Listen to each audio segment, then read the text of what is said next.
Dobre chalani, tak ako sme si dnes povedali na briefingu o 10. do obeda so Sveťom, ideme naplno a profesionálne. Kamera, zvuk, akcia, nemocnica. Sveťo, čo? Už bežíme? Dobrý deň, priatelia. Giuseppe vás víta pri ďalšom odbornom stretnutí krúžku varenia. Prisadnite si a vychutnajte svoj obľúbený nápoj spolu s nami. Ďuro? Čo? Nealko? Správne. Ty si tu predsa ten zodpovedný.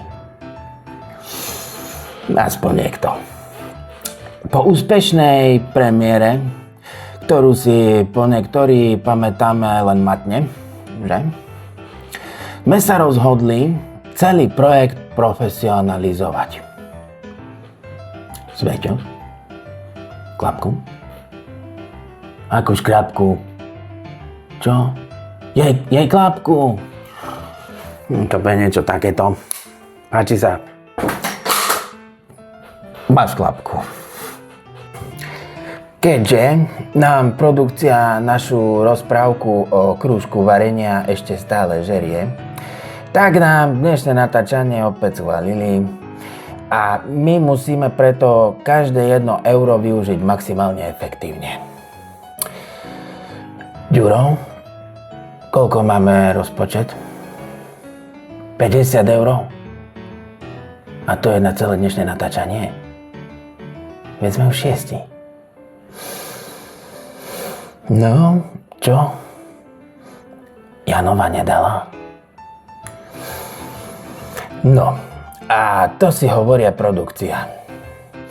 Jano je tu síce nový, je to majster zvuku, ale bohužiaľ ešte neovláda úplne nekompromisné pravidlá krúžku varenia. Vidím a aj cítim, že tu zase máme 2 krásky z reťazca a nejaký ten chmeľ. Ďuro, koľko nám vlastne ostalo? Minus a 2 gastrače? No pekne. Poďme teda na rubriku diváckych otázok. Kolegovia mi tu dali takýto zázrak. Ja som na tom doteraz krájal mäso, ale vidím, že to má aj iné využitie. No, poďme na to. Otázka číslo 1 je od diváka Mira Strenčina. Giuseppe, koľko rokov trvá, kým sa človek stane profesionálnym kuchárom? Milý Miro, výborná otázka. Je to veľmi individuálne. Ja osobne som sa začal cítiť ako profesionál už po 3. recepte. Odtedy sa už len zlepšujem. No, máme tu otázku číslo 2, je od Juraja z Modry. Giuseppe, prečo sa voláte Giuseppe Penne? Ideme osobne, to sa mi páči. Milý Juraj, je to preto, lebo Giuseppe Zemiak neznie veľmi taliansky. Takže asi preto. Ďakujeme za všetky vaše otázky. Tie dnešné do rubriky vyberal náš Michal. Ak sa aj vy chcete niečo opýtať, pokojne tak môžete urobiť napríklad v komentároch na sociálnych sieťach. A niektoré z nich možno zaradíme do ďalších dielov. Dnes si pripravíme pravú slovenskú praženicu. Jedlo, ktoré vyzerá síce jednoducho, ale práve preto vie zaskočiť aj profesionálnych kuchárov. Na tento gastronomický skvost budeme potrebovať vajíčka, soľ a dobrú náladu. Sú profesionáli, ktorí radi praženicu dochucujú triezvými nápadmi, čo chladnička dala a neschovala, ale my dnes ostaneme len pri vajíčkach. Postup je skutočne veľmi jednoduchý. Zoberiete si panvičku s teflónom. Ďuri.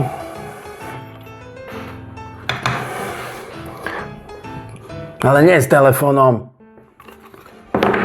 Ďuri, s teflónom. Ako vidíte, my tu používame len profesionálne vybavenie. Ďalej potrebujeme varechu na pomiešanie. Keďže ja tu mám iba takúto maličku, to není bohvie čo. Ďuri, prosím ťa, podaj mi varechu. No. Tak to ti teda pekne ďakujem. Ďuro, takže nealko. No, ja radšej použijem teda túto. Je úplne skvelé, keď máte tým, ktorý vás takto podrží. Čo, Ďuro? Nie, bagro miešame až od 3. série. Pomiešame, osolíme, dochutíme a praženicu máme hotovú. Musím povedať, že aj napriek menším problémom a nedorozumeniam, myslím si, že praženica dopadla celku úspešne. No, čo? Nie všetci prežili profesionálnu únavu? To nevadí. Do ďalšieho stretnutia sa určite dajú dokopy. Ak sa vám dnešný recept páčil, určite ho nájdete na čovariť.sk. Ak ho ovšem náš Michal nestihol nejak marketingovo vylepšiť. Že? Ak sa vám tiež páčilo naše odborné stretnutie krúžku varenia, budeme veľmi radi, keď sa k nám opäť pridáte aj na budúce. A čo na záver? Pri stole u nás je vždy ešte miesto pre niekoho ďalšieho. Čo? Sledovanie? Nie? Áno, nezabudnite nás sledovať. Vy to určite niekde nájdete, lebo ja to nenájdem určite. Takže ďakujeme, že ste si dnes prisadli. S pozdravom, váš Giuseppe Pene. Jaj, Klapku, to bude niečo takéto. Páči sa.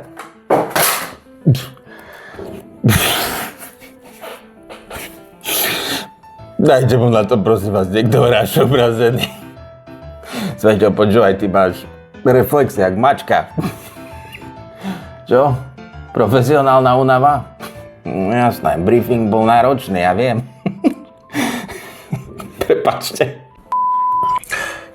Milý Juraj, je to preto, lebo Giuseppe Zemiak neznie veľmi taliansky. Vy sa tu nemáte len smiať, máte mi pomáhať. Zoberiem tie blahovice.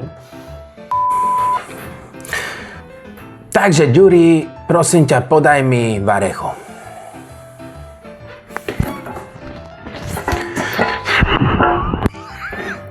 Ale toto sa nedá fyzicky dokázať. Ja nemôžem byť vážny, keď mi dáte lopatu. Namiesto varechy. To je nemožné. Čo? Kde? Kde? Ježiš, ja už som taký zblbnutý z vás. Nalejte mi prosím vás takto tú minerálku. Čo není minerálka? Keď mi poviete, že nie sú tieto krásky z reťazca alebo pivo, tak to vám ešte uverím. Ale to, že tu chýba minerálka, tak to vám neverím vôbec teda. No, perfektne. Fuj. Poďme ďalej.